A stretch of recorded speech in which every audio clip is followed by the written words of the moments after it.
Botany वाले लोग बन गए, जानवर साहब बात करने वाले ज़ूलॉजी में चले गए।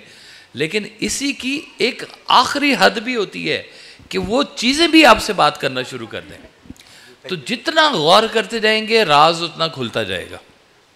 जी बेटे आप कुछ कहते, ये ले लो। जी जी। क्या हम अपने माजी को हील करते हैं या उस दर्द के साथ जीना सीख जाते हैं और उसे नाम हम शिफा का दे देते हैं? उसका नाम क्या रखते हैं बेटा? शिफा का दे देते हैं। शिफा, हाँ जी जी। शिफा का मतलब यही होता है कि वो चीज़ रेक्टिफाई हो गई है। जैसे सर दर्द हो रही हो, पैनाडोल खाएं तो पता चलता है कि जी दर्द ख़त्म हो गया, तो इसका मतलब है आपको शफा मिल गया, अब आपको सर दर्द नहीं है। थोड़ी देर बाद आपको ये याद भी नहीं होगा कि सर दर्द थी। तो इस तरह से ज़िंदगी में छोटी छोटी हीलिंग्स मिलती रहती हैं आपको। हाँ, मुझे खुशी हुई छोटे मतलब सवाल आने, मुझे पसंद है बच्चों के सवाल आना। जी जी जी, बिस्मिल्लाह। दो क्वेश्चंस हैं कि एक ये कि अगर हम कोई काम किसी से भी छुप के करें और हम उस रब्बे कायनात को बताएं कि हम ये करना चाहते हैं, तो क्या ये गुनाह है कि नहीं? देखें, जो एक तो नॉर्मल सी बात बता दूं, जो काम अपने माँ बाप से छुप के करना पड़े वो अक्सर गलत ही होता है। पहला तो फार्मूला ये देख ले कि ये काम मैं अपने पेरेंट्स के सामने नहीं कर रहा, तो इसका मतलब कुछ तो गलती है इसके बीच में, वरना मैं खोल के करूं, सबके सामने करूं। मुझे पेंट करने का शौक़ है, दरमियान चौक में रखूंगा, कैनवस ऐसे करके लाइनें लगाऊंगा, सारे बड़े खुश होंगे। लेकिन मुझे कुछ काम ऐसे भी करने पड़ते थे जो मैं छुप के करता था। अगर मैं जवानी के दौर में होता तो मैं कहता अच्छा वो यार सिगरेट पीना है, लेकिन अब्बा जी को पता चल गया तो फेंटी पड़ सकती है, ये यहाँ पे गलती की गुंजाइश हो गई। तो इसी तरह से रब ताला के सामने तो कुछ छुपा हुआ नहीं है, वो तो आप जाग रहे हैं, सो रहे हैं, छुप रहे हैं।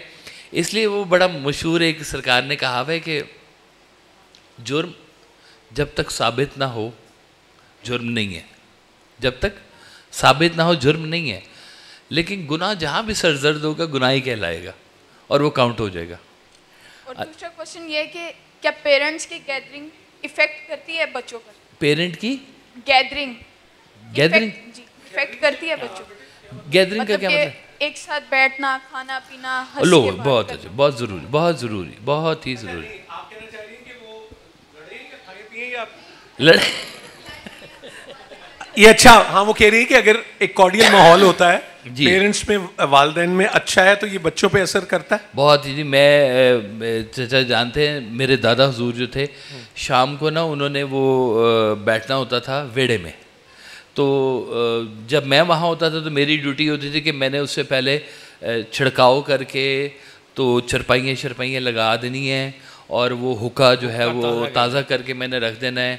और बाबा जी ने और उस अंकल मंजूर ने और अंकल अख्तर ने सब ने आना है, और सब ने बैठ के वो रेडियो के ऊपर ख़ास प्रोग्राम लगा करता था, निज़ामुद्दीन का जी की बैठक, वो बैठते थे।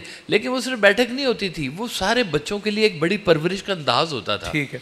तो जो बातें हम अपने बच्चों तक किसी तरीके से कर नहीं सक रहे, तो कम से कम नेकी का कोई माहौल ऐसा बना दें बच्चों के लिए कि जहाँ पे वो बैठें, कोई बात सुने।